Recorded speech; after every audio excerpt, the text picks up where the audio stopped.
আমি সেদিন জম্পাতে গিয়ে তেলাপিয়া বারবিকিউটা ট্রাই করেছিলাম। ট্রাস্ট মি, এদের ফুড কোয়ালিটি এত পরিমাণ বেস্ট এবং টেস্টি যা আমি ট্রাই না করলে কখনোই বুঝতে পারতাম না। কুমিল্লা স্টেডিয়ামের পিছনে যে খালি জায়গাটা আছে সেই জায়গায় কিন্তু মানুষ নিজেদের জীবিকা নির্বাহের জন্য অনেক ধরনের ফুড কোর্ট দিয়ে থাকে। সেই প্রথম ফুড কোর্টটাই ছিল ঝম্পা, যেখানে বিভিন্ন ধরনের দেশি বিদেশি কাবাব সহ কোরাল এবং তেলাপিয়া বারবিকিউও পাওয়া যাচ্ছিল। সাধারণত তাদের এই ফুড আইটেমের কথা শুনে আমার কাছে খুবই ইন্টারেস্টিং লেগেছে। সব রেস্টুরেন্টে কিন্তু সচরাচর ফিশ ফ্রাইটা পাওয়া যায় না, এবং অথেন্টিক স্টাইলে যে ফিশ ফ্রাইটা হয় সেটা কিন্তু আপনারা জম্পাতে আসলেই পাবেন। এছাড়া কিন্তু বিভিন্ন ধরনের রেস্টুরেন্টে বিভিন্ন ধরনের কাবাব পাওয়া গেলেও ফিশ ফ্রাইটা আমি কোথাও দেখিনি, যেটা আমি এখানে এসে দেখেছি।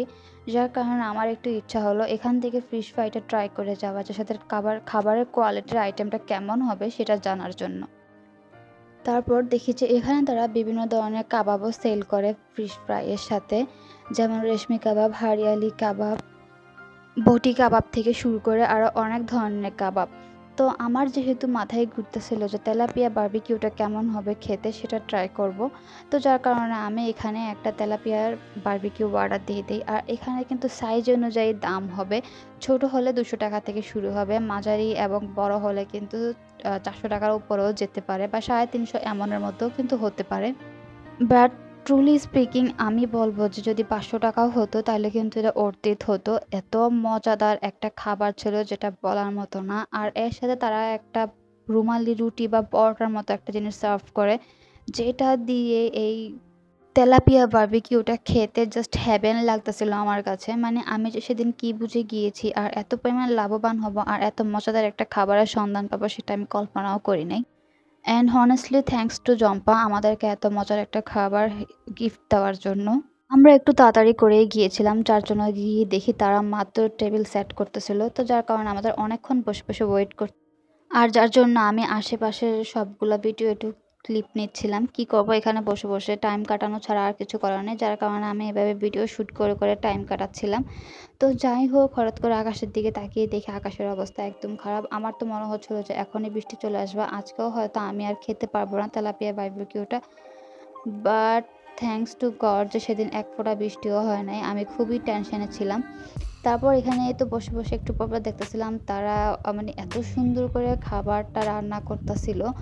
একটু পরপর উল্টায় পাল্টায় তারা ব্রাশ করতেছিল, তেল লাগাচ্ছিল, মশলা লাগাচ্ছিল। আমার কাছে যে জিনিসটা খুবই ভালো লেগেছে, আমি দেখেছি যে তারা খুব ভালোবেসে তাদের মানে খাবারটা সার্ভ করে এবং রান্না করে।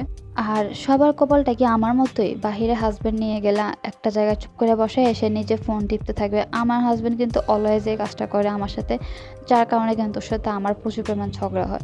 সো টাটা, ঝগড়া বাদ দিয়ে এখন আমরা জায়গা তেলাপিয়া বারবিকিউতে। এই তো চলে আসলো আমাদের বারবিকিউটা। আমি দেখে পুরা অবাক, এত সুন্দর লাগতেছিল দেখতে, আর খুব সুন্দর একটা অ্যারোমা বের হচ্ছিল।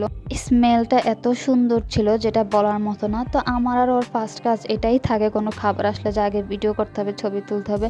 তারপর ভিডিও আর ছবি তোলা শেষ করে আমরা এবার বিসমিল্লাহ বলে খাবার খাওয়া শুরু করি। ট্রাস্ট মি, যখন ফার্স্ট বাইটটা মুখে দেই আমি জাস্ট হারাই গেছিলাম মাছের ভিতর। এত মজা ছিল, মাছটার ভিতরে একদম জুসি জুসি ছিল আর উপরে একটু পোড়া পোড়া ছিল। সো সব মিলিয়ে খাবারের কম্বিনেশনটা একদম অর্থের ছিল, খুবই বেস্ট ছিল। আমি তো খেয়ে একদম খুশি। আমার হাজব্যান্ডকে বলতেছিলাম থ্যাংক ইউ তোমাকে আমার এত মজা একটা খাবার খাওয়ানোর জন্য। সে আমাকে বলতেছে যে আমাকে থ্যাংক ইউ না দিয়ে জম্পাকে থ্যাংক ইউ দাও, কারণ খাবারটা তারাই এত সুন্দর করে সার্ভ করে দিয়েছিল। আর অ্যাট লাস্ট তারা উপর দিয়ে যখন লেবুটা এখানে মানে একটু ক্রাশ করে দিয়েছিল না, সেটার জন্য টেস্টটা কিন্তু আরও দ্বিগুণ বেড়ে গিয়েছিল। আর আমার লেজের লাস্টের জায়গাটা খেতে খুবই ভালো লাগে, যার কারণে আমি লেজের লাস্টের জায়গাটা খাচ্ছিলাম। আমরা দুজন মিলে খাবারটা এত এনজয় করতেছিলাম যেটা বলার মতো না।